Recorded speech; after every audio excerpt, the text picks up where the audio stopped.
Life cycle और कैसे hooks nothing but it is automated automated process of component which determine steps or states of entire flow। जैसे कि कोई भी component हो, डायरेक्टिव हो या पाइप हो, जब भी कंपोनेंट में चेंज होता है, डायरेक्टिव में चेंज होता है या पाइप में चेंज होता है, तो इसका एक लाइफ साइकिल है। लाइफ साइकिल का मतलब सिंपल सा, शुरुआत और स्टार्टिंग होता है इसका, और एंड होता है। यानी कि जैसे कि ह्यूमन का बर्थ होता है और लास्ट में जो होता है वो डेथ होता है। इसी तरीके से हर कंपोनेंट का, और डायरेक्टिव्स का और पाइप का एक लाइफ साइकिल है जो आप लोगों को समझना होगा। अब इसका रीजन क्या है, हमें इसका लाइफ साइकिल क्यों दिया है, मतलब स्टार्ट, लोडिंग और लास्ट में उसका जो अनलोडिंग होता है या उसे हटा दिया जाता है, जिसे डिस्ट्रॉय किया जाता है, इसका रीजन क्या है? बेसिकली क्या है, शुरुआत, यानी कि जो कंपोनेंट हम इस्तेमाल कर रहे हैं वही कंपोनेंट जो है मेमोरी में लोड हो जाए, और जो कंपोनेंट हम इस्तेमाल नहीं कर रहे वो मेमोरी में लोड ना हो, या जो हम इस्तेमाल कर रहे हैं वो मेमोरी में लोडेड है और हमारा इस्तेमाल खत्म हो गया है, उसे मेमोरी में से अनलोड यानी कि डिस्ट्रॉय किया जाए। ताकि क्या होगा कि मेमोरी की इफिशियंसी बढ़ जाएगी। या तो आप सोचिए, आपके पास 1000 कंपोनेंट है और सारे के सारे अगर मेमोरी के अंदर ही लोड रहेंगे, और किसी का मोबाइल 1 GB का है, मान लेते हैं एक कंपोनेंट को सिर्फ 1 MB ही लगना है रैम। रैम मोस्टली करके एप्लीकेशन के लिए चाहिए होता है, एग्जीक्यूशन के लिए। तो आप सोचिए, 1000 कंपोनेंट के एप्लीकेशन और सारे 1000 के 1000 कंपोनेंट अगर एक साथ उस पर्टिकुलर डिवाइस पे लोड हो जाए जहाँ पे यूजर इस्तेमाल कर रहा है, तो क्या होगा? सारी मेमोरी फुल हो जाएगी। अब ये सही तरीका है कि ऑल कंपोनेंट एक साथ लोड हो जाए, और लोड होने के बाद या उसका काम हो या ना हो, ये सही होगा? या जो कंपोनेंट इस्तेमाल में आ रहा है वही कंपोनेंट लोड हो, उसका इस्तेमाल खत्म है तो मेमोरी से जो है वो डिस्ट्रॉय हो जाए? क्या लगता है कौन सा मेमोरी इफिशिएंट यूज केस है? इसको काम होने के बाद वो सर यूज होने के बाद डिस्ट्रॉय डिस्ट्रॉय होने के बाद। डिस्ट्रॉय हो जाना है। तो यही सिंपल सा है लाइफ साइकिल, यानी कि शुरू होगा, बीच में जो भी सारी चीज होगी। अभी इसमें क्या होगा, सबसे पहले स्टार्ट होगा, तो स्टार्ट होगा। अभी इसमें हर स्टेट पे, यानी कि स्टेज जो होती है, स्टेप, टेक्निकली स्टेट्स कहा जाता है इसे। तो जो स्टेप्स है या स्टेजेस है उसे हम टेक्निकल में स्टेट्स कहेंगे। कि हर स्टेट्स में एक फंक्शन जो है इसका, आप मेथड कह सकते हैं, इसका मेथड जो है, डिफॉल्ट मेथड जो होती है वो ऑटोमेटिकली एग्जीक्यूट होती है। जैसे कि किसी कंपोनेंट का हमने ऑब्जेक्ट बना लिया, तो उसका कंस्ट्रक्टर ऑटोमेटिकली एग्जीक्यूट होता है। ठीक है, उसके बाद जैसे ही कोई कंपोनेंट लोड हुआ तो एनजी ऑन इट मेथड एग्जीक्यूट होगी। ऐसे हमें कॉल करने की जरूरत नहीं होती। और उसके पर्पजेस होते हैं, कि पर्पज होता है उसका कि हर पर्टिकुलर लेवल पे कुछ हम खास काम करें ताकि एप्लीकेशन का परफॉर्मेंस ऑप्टिमाइज हो जाए। क्या आप लोगों को ये क्लियर है कि हम क्यों कंपोनेंट लाइफ साइकिल या हुक्स का एप्लीकेशन के अंदर रियल टाइम में इस्तेमाल करने वाले हैं? कंस्ट्रक्टर मैं लिख रहा हूं it is not a part of Angular hooks. ये ध्यान रखना है। आगे हमें पता होना चाहिए कि एंगुलर के जो हुक्स है कौन से हुक्स है। तो सबसे पहले आता है एनजी, एनजी ऑन इनिट। और अगर हम सीक्वेंस वाइज से एग्जीक्यूशन की बात करें, सबसे पहले कंस्ट्रक्टर होगा, फिर इसके बाद होगा एनजी ऑन चेंज। ये मेथड जो है ये होगी। फिर थर्ड वाला होगा NG do check. And fourth वाला जो होगा वो होगा एनजी डिस्ट्रॉय। ये जो है ये फंक्शन या मेथड ये है हुक्स। तो हमने यहाँ पे कितने हुक्स लिखे हैं? कोई बता सकता है कितने स्टेट्स लिखे हैं हमने? ये हुक्स नहीं है, नो। फिर मैंने तो फोर कहा आप लोगों को कि 8 है। तो ये जो है डायरेक्टिव और पाइप के है, और कंपोनेंट भी कॉमन है, मतलब तीनों में कॉमन है। अब एडिशनल जो HTML या कंटेंट के लिए मौजूद है, इसके अंदर में सब एनजी डू चेक के अंदर वो 4 अवेलेबल है, जैसे कि एनजी व्यू इनिट, ऐसे NG view checked, NG content init, NG content checked. तो ये जो है हम डिस्कस करेंगे एनजी डू चेक के अंदर। तो ये सब पार्ट जो होंगे वो एनजी डू चेक के अंदर होने वाले हैं। ठीक है। तो अभी हमें जानना है कि सबसे पहले किसी भी हुक्स को अगर हमें इम्प्लीमेंट करना हो यानी इस्तेमाल करना हो तो क्या करना होता है। कोई भी कंपोनेंट हो या डायरेक्टिव हो तो डॉट टीएस जो क्लास है आपका, डॉट टीएस जो क्लास है उसे करना होगा आपको इम्प्लीमेंट एक इंटरफेस, एक इंटरफेस को इम्प्लीमेंट करना होगा।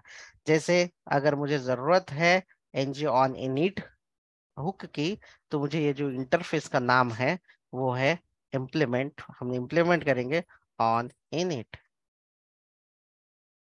अभी हमने टाइपस्क्रिप्ट में सीखा है कि अगर कोई भी इंटरफेस होता है और उसके अंदर अगर कोई मेथड या फंक्शन होता है तो कंपलसरी ये जो क्लास है आपका, किसी भी नाम का क्लास हो सकता है, जैसे कि स्टूडेंट नाम का आपका क्लास है, स्टूडेंट नाम का क्लास है। और ऑन इनिट जो है ये इनबिल्ट इंटरफेसेस है जो एंगुलर प्रोवाइड करता है। इसके अंदर एक फंक्शन होगा जो आपको कंपलसरी यहाँ पे ओवरराइड करना होगा क्लास के अंदर। ऑन इनिट है तो इसका जो हुक है या मेथड है वो है एनजी ऑन चेंज, जो आपको लिखना होगा। तो ये इसका इम्प्लीमेंटेशन है। लेकिन इम्प्लीमेंटेशन कहाँ पे करना है ये हमें समझना है। तो सबसे पहले इसका पॉइंट है कि एनजी ऑन चेंज जो है ये इट एग्जीक्यूट, ये कब एग्जीक्यूट होता है, कब रन होता है ये? इट एग्जीक्यूट व्हेन, व्हेन या whenever changes detected in input decorator field at the rate input decorator field। मतलब कि ये जो इनपुट वाला डेकोरेटर जिस फील्ड में हम लोग इस्तेमाल करेंगे उसमें जैसे ही चेंज, जब जब चेंजेस होंगे तब तब ये जो एनजी ऑन चेंज फंक्शन होगा ये एग्जीक्यूट होगा। दूसरा है कि ये while the loading, while the loading component या जो भी आपका पार्ट है जैसे कि डायरेक्टिव या pipe, while the loading it executes before before the ng on init।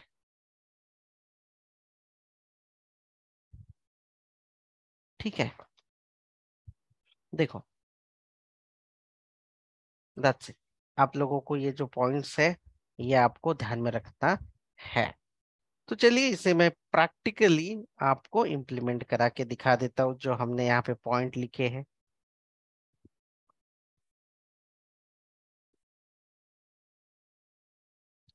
ये कंटेंट प्रोजेक्शन वाला है।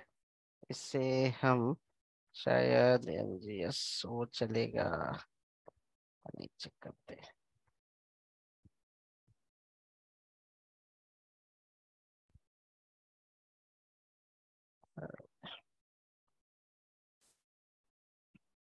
पहला है कि कंस्ट्रक्टर जो एग्जीक्यूट होगा, जब जब ऑब्जेक्ट बनाया जाएगा तब तब ये एग्जीक्यूट होगा, कंस्ट्रक्टर वाला जो सुपर फंक्शन हम कहते हैं। दूसरा पॉइंट ये है, इसका ध्यान देने वाला आपको, इट इज यूज टू, आप ये सब, it is for dependency injection, simple भाषा में टू क्रिएट ऑब्जेक्ट्स, जैसे कि आप सर्विस में इस्तेमाल करते हो या सर्विस कंपोनेंट में इस्तेमाल करते हो, कंस्ट्रक्टर के अंदर ऑब्जेक्ट बनाते हो। ये भी हम लोग उसे देख लेंगे। जैसे कि इसका एग्जांपल अगर हम लिखेंगे तो कंस्ट्रक्टर लिखते हैं ऐसा, और इस तरीके से ब्रैकेट ओपन क्लोज, और यहाँ पे आप उसका एक्सेस स्पेसिफायर प्राइवेट या पब्लिक देते हो, ऑब्जेक्ट देते हो ऐसा यूजर सर्विस, और कोलन दे के उसका क्लास का नाम, जैसे कि यूजर सर्विस। क्या आप लोगों ने ये कभी किया है कंस्ट्रक्टर के अंदर डिपेंडेंसी इंजेक्शन यानी ऑब्जेक्ट बनाया है? Yes yes sir. हाँ सर। तो यही काम के लिए बस, it is used only to create objects and dependency injection, इसमें अलग कोई भी काम नहीं होना चाहिए। It is not at all allowed because of ये इनिशिएट करता है, शुरुआत करता है loading of the class file, सिर्फ क्लास फाइल का शुरुआत होता है। HTML इस समय पे लोड नहीं होता।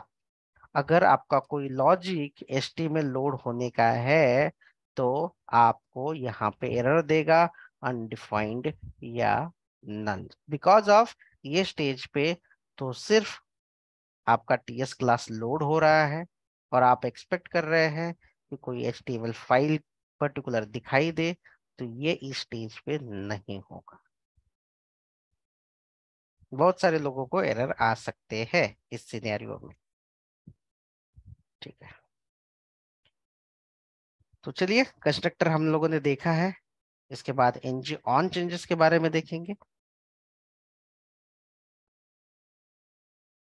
ngGC और एक चाइल्ड नाम का कंपोनेंट बना देता हूँ, जिसमें हम चेक करेंगे कि इसका जो सीक्वेंस है सबसे पहले, जैसे कि हमने डिस्कस किया है, उस तरीके से होता है या नहीं, वो चेक करेंगे। सारे फंक्शंस इंप्लीमेंट करके देखेंगे। यहाँ पे मैं चाइल्ड को जो है ऐप HTML के अंदर इंपोर्ट कर देता हूँ।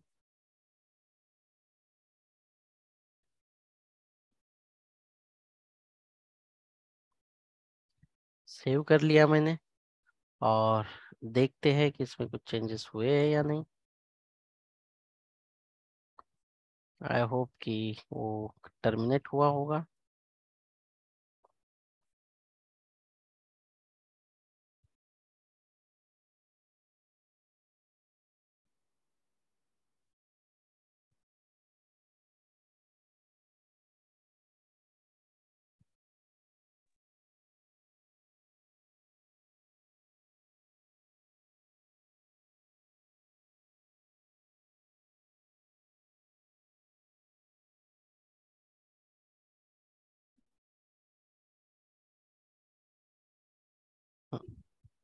और मैं यहाँ पे अभी इम्प्लीमेंट कर देता हूँ चाइल्ड में एक एक फंक्शन। जैसे कि सबसे पहले, जो कि फीचर नहीं है फिर भी बाय डिफॉल्ट मैं कंस्ट्रक्टर में प्रिंट करता हूँ console dot log, this is child constructor. उसके बाद console dot log, this is child ng on on in it। ये देखिए, जब आप जनरेट करते हो तो बाय डिफॉल्ट कौन सा इंटरफेस इम्प्लीमेंट्स है, क्या नाम है इस इंटरफेस का, ऑन इन इट। इसके अंदर कौन सा मेथड है या फंक्शन है, ng on in it। ये वाला देखिए, अगर आपके कोई कंपोनेंट में ना हो, मैं यहाँ से रिमूव भी कर देता हूँ और मैं यहाँ से भी निकाल देता हूँ, मान लेते कुछ भी नहीं है, तो आपको इम्प्लीमेंट्स ऑन इन इट ये वाला करना है। जैसे ही करोगे तो आपको यहाँ पे इम्प्लीमेंट करने के लिए बोला जाएगा, इंटरफेस की जो मेथड है हम इसे इम्प्लीमेंट करेंगे और सिंपली लिखेंगे कि ये जो है ऑन इनिट वाला हमारा फंक्शन है। कंसोल डॉट लॉग करेंगे, हमें देखना है सीक्वेंस क्या है, कौन सा पहले एग्जीक्यूट होता है बाद में, ये सारी चीजें। Hello, this is child ng on init.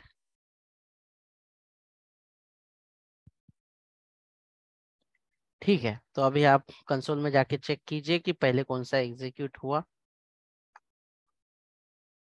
क्या यूज हुआ, सबसे पहले क्या एग्जीक्यूट हुआ, इंस्ट्रक्टर उसके बाद क्या एग्जीक्यूट हुआ। इंजन चलिए मैं अभी एक छोटा सा काम करता हूँ कि एनजीओ ऑनिट्स के बाद, या मतलब एनजीओ ऑन चेंजेस वाला जो है उसे भी इम्प्लीमेंट कर देता हूँ, कॉमा दे देता हूँ, और जो ऑन चेंजेस वाला इंटरफेस है उसे भी इम्प्लीमेंट कर देता हूँ। तो देखिए, ऑन चेंजेस आया है तो उसका मेथड हमने यूज नहीं किया है, फंक्शन हमने उसे इम्प्लीमेंट नहीं किया, इसलिए यहाँ पे एरर दिया है। एरर क्या दे रहा है कि ये जो कंपोनेंट है यानी कि child component incorrectly implement interface on changes. कहने का मतलब है कि आपने वो ऑन चेंजेस इंटरफेस तो इस्तेमाल किया है, बट आपने उसका मेथड यहाँ पे इम्प्लीमेंट नहीं किया, आपको करना ही होगा। तो मैं सिंपली इसे इंपोर्ट जो इम्प्लीमेंट है वो कर देता हूँ। देखिए मैंने यहाँ पे कर लिया है, कंसोल डॉट लॉग, यहाँ पे लिखते हैं on changes, on changes, this is this is on changes method और फंक्शन, ऐसे लिख देते हैं यहाँ पे। और जो चेंजेस नाम का पैरामीटर है, हाँ इसके अंदर चेंजेस नाम का पैरामीटर होता है, ये इसके अंदर दोनों होता है कि प्रीवियसली पर्टिकुलर जो इनपुट वाली फील्ड है उसमें क्या डेटा था और अब क्या डेटा है। तो आप अभी देखिए, इसका जो सीरियल होता है एनजी ऑन इट के पहले होता है और कंस्ट्रक्टर के बाद में, इसीलिए मैंने यहाँ पे ये लिखना जो है मैंने सीक्वेंस वाइज से लिखा है। आप कहीं पे भी लिखोगे तो ये इसी सीक्वेंस से एग्जीक्यूट होगा, लेकिन अगर आउटपुट में अगर आप यहाँ पे देखोगे तो क्या एनजी ऑन चेंजेस एग्जीक्यूट होते हुए आप लोगों को दिखाई दे रहा है। No sir. नहीं दिखाई देना चाहिए, क्योंकि एनजी ऑन चेंजेस कब एग्जीक्यूट होता है, क्या आप मुझे बता सकते हैं, क्या लिखा गया है। चेंज होने जब इनको input decorator Execute whenever changes detect in @input decorator field। क्या हमने इनपुट @input decorator का कोई फील्ड लिया है यहाँ पे।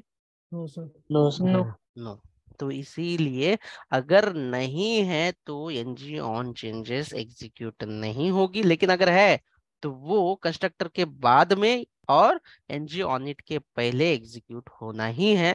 तो चलिए एक बार इसके लिए हमें क्या करना पड़ेगा, कोई बता सकता है। पेरेंट टू चाइल्ड हमें यहाँ पे कम्युनिकेशन यूज करना पड़ेगा।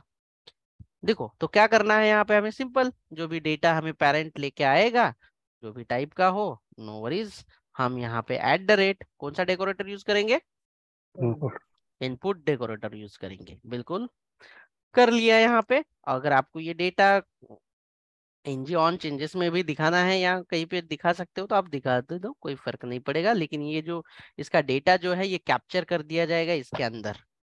अब इसके अंदर डेटा कैसे भेजा जाता है, आप कोई बता सकता है कि पेरेंट से डेटा चाइल्ड में कैसे भेजा जा सकता है। हमने सीखा है चाइल्ड का पेरेंट कौन है, ऐप कंपोनेंट है। कंपोनेंट यहाँ पे हम करेंगे प्रॉपर्टी बाइंड, तो ये वाला जैसे कि डेटा उस फील्ड का नाम है जिसमें हमने @input डेकोरेटर का इस्तेमाल किया है। और हार्ड कोडेड डेटा जो है मैं यहाँ पे लिख देता हूँ, जैसे कि हेलो, सेव कर देता हूँ। तो अब क्या ये दिखेगा, ओ दिख गया? Yes, sir. और देखो, इसने वो जो पैरामीटर था, प्रीवियस वैल्यू, शुरुआत की वैल्यू क्या थी, Undefined. लेकिन करंट वैल्यू क्या है? Hello. अब मैं यहाँ पे वैल्यू को चेंज कर देता हूँ, वेलकम एंड सेव। अब बताइए, अब इसे रिलोड नहीं हुआ है ये, मुझे जो मैंने जो हार्ड कोडेड चेंजेस किए इसकी वजह से यहाँ पे नहीं दिख रहे, लेकिन हाँ, मैं इसे एक और तरीके से लिख सकता हूँ। क्या आप लोगों को एक इनपुट फील्ड ले लिया है आपने, क्या आप एक फॉर्म का एक सिंपल सा टेक्स्ट बॉक्स बना सकते हो पेरेंट में, जैसे कि हमने किया था लास्ट सेशन में? देखिए, मैं यहाँ पे एक वेरिएबल ले लेता हूँ, एक नाम का, मैसेज नाम का वेरिएबल ले लेता हूँ। पेरेंट में ही हम काम कर रहे हैं, एक वेरिएबल ले लिया हमने मैसेज नाम का, तो पेरेंट में हम ये जो वेरिएबल है ये बनाएंगे, मैसेज लिख देते हैं स्ट्रिंग, इसका जो टाइप है वो, और इसने कहाँ गया है, गलत जगह पे किया है मैंने, यहाँ पे, ठीक है, स्ट्रिंग ले लिया। चलो, अभी इसे मैं वैल्यू भरता हूँ अपना जो इनपुट बॉक्स है इससे, ताकि हमें देखना पड़ेगा कि क्या फील्ड में सच में काम हो रहा है। इनपुट टाइप टेक्स्ट, और वो जो फील्ड को बाइंड कैसे करते हैं, कोई बता सकता है? टू वे कर देता हूँ, है ना, एनजी मॉडल, और उसका नाम क्या है उस फील्ड का जिसे हमें बाइंड करना है? मैसेज। Message. मैसेज है ना, ठीक है। एनजी मॉडल, तो ये तो सही नहीं बोल रहा है, बताइए अब मैं क्या करूँ? फॉर्म्स मॉडल इंपोर्ट करना हाँ, होगा। बढ़िया है आपका, भूल नहीं गए यार, बहुत बढ़िया, गुड। फॉर्म्स मॉड्यूल सेव करते हैं, ठीक है, इसे रिमूव कर देते हैं, या तो उसे नॉट वैलिड एट्रीब्यूट ने मॉड्यूल है, नहीं ये तो आना चाहिए कंपलसरी अब, नेम एट्रीब्यूट यूज करो। नहीं यार, ये देखो यहाँ पे हमने कुछ गड़बड़ की है, और ये वाली गड़बड़ ऐसे निकालेंगे। हाँ, तो आप मुझे बता सकते हैं कि पहले कंस्ट्रक्टर एग्जीक्यूट हुआ, फिर ऑन चेंजेस एग्जीक्यूट हुआ, अब, और उसके बाद एंड ऑन इट हो रहा है। अब मैं इसके अंदर अगर चेंज करूं तो क्या एग्जीक्यूट हो रहा है अब?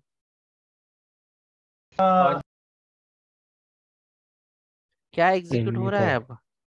देखो, प्रीवियस वैल्यू थी सागा, अब वैल्यू क्या है? सागर। तो ये जो एग्जीक्यूट होगा, ये हर बार होगा जब जब चेंजेस कौन से फील्ड में होगी, तब तब। कौन सी फील्ड है, ये मत बोलना कि ये मैसेज के अंदर चेंज हो रहा है इसलिए हो रहा है, नहीं, ये मैसेज वाले के अंदर नहीं, ये मैसेज जो है हम पास कर रहे हैं, हम ये जो मैसेज है हम पास कर रहे हैं ये डेटा फील्ड को, ये देखो, हम भले ही यहाँ से टेक्स्ट बॉक्स से डेटा हम चेंज कर रहे होंगे मैसेज में, लेकिन वो पास हो रहा है डेटा, यानी कि चाइल्ड वाला @ इनपुट डेकोरेटर पे। अगर इसे आप हटा देंगे तो वो काम नहीं करेगा, चेंज डिटेक्ट नहीं करेगा। ये तो सीक्वेंस है, तीन तीन पॉइंट आपको पता ही होना चाहिए। पहला, कि ये कब एग्जीक्यूट होता है, इसका सीक्वेंस, इसका पर्पस क्या है, और तीसरा अगर आप ध्यान दोगे तो किसके, कौन से हुक के पहले और कौन से हुक के बाद में होता है, ये आपको ध्यान देना है। तो एनजी ऑन इट जो है आफ्टर कंस्ट्रक्टर एग्जीक्यूट होता है, एंड बिफोर बिफोर बिफोर कुछ है, किसके पहले होगा ये बताइए? NG do check. हाँ, एनजी डू चेक के Do पहले, check. क्योंकि क्योंकि इसका रीजन ये है, मैंने यहाँ पे लिख भी दिया है सीक्वेंस, जस्ट पूछ रहा था आप लोगों को, बट ओनली वंस होता है, ये ध्यान दे देना, ध्यान रखिए, ठीक है। अब ng ऑन चेंजेस कब कब होता है? जब जब चेंजेस होएंगे। जब जब चेंजेस हुए। कौन से वेरिएबल में? ये ध्यान देना, जिस भी वेरिएबल या जो फील्ड है @input डेकोरेटर वाली, ये ध्यान रखिए जरूर से। अगर आपने @input डेकोरेटर लिया ही नहीं है तो वो नहीं एग्जीक्यूट होगा, जैसे कि हमने पहले देखा था। अब ng डू चेक कब एग्जीक्यूट होती है? तो अब इसका काम जो है मैं बता देता हूं। ng on changes executes when field और प्रॉपर्टी चेंज्ड। जो भी उसकी जो प्रॉपर्टी की वैल्यू है उसका चेंज हो जाता है, लेकिन वो चेक करने के लिए, है ना, ये चेक करने के लिए ये वाला ऑपरेटर इस्तेमाल करती है। यानी कि अगर कोई प्रिमिटिव डेटा टाइप है तो तुरंत वो चेंज जो है ng ऑन चेंजेस जो है डिटेक्ट करता है। लेकिन लेकिन अगर कोई ऑब्जेक्ट हो, एरे हो, तो ng ऑन चेंजेस कैपेबल नहीं होता, आइडेंटिफाई नहीं कर पाता कि ऑब्जेक्ट के अंदर कोई चेंज हुआ है। इसका मैं सिंपल सा एग्जांपल बता देता हूँ पेंट के अंदर, ताकि आपको आइडिया आ जाए, और प्रैक्टिकली भी देख लेते हैं। जैसे ng ऑन चेंजेस जो है एक वेरिएबल पे काम करती है, एक फील्ड पे, इनपुट डेकोरेटर पे, जो कि नेम कोलन स्ट्रिंग है बाहर से। ठीक है, इसमें जो भी चेंज हो वो तुरंत डिटेक्ट कर लेता है। कौन? ng ऑन चेंजेस, ये वाला। बट अगर आपके पास कोई ऑब्जेक्ट हो इस नाम का, प्रोडक्ट, एंड इसके अंदर मान लेते हैं कि फील्ड हो नेम कोलन सागर। अब अगर आप कोशिश कर रहे हो ये फील्ड को, मतलब प्रोडक्ट के अंदर के फील्ड में अगर चेंजेस हो रहे हैं, तो ng ऑन चेंजेस जो है चेंज को डिटेक्ट नहीं कर पाता। Number 1, object array, because of ये ऑब्जेक्ट जो होता है इसका रेफरेंस होता है, क्योंकि इसका जो एड्रेस होता है ऑब्जेक्ट का हमेशा सेम होता है, x सपोज मान लो। इसकी वैल्यू कितनी भी बार इंटरनल की वैल्यू चेंज करो, ये चेंज नहीं होता। तो इसकी वजह से, क्योंकि ऑब्जेक्ट तो सेम ही रहेगा ना, ऑब्जेक्ट ऑब्जेक्ट थोड़ी ना चेंज हो रहा है, नहीं, ऑब्जेक्ट के अंदर जो की है वो चेंज हो रही है। तो ng on changes can not detect the change. In that scenario, we need ng do check. Let's see, हम प्रैक्टिकली कर सकते हैं इसके अंदर, तो वो भी मैं आप लोगों को दिखा देता हूँ।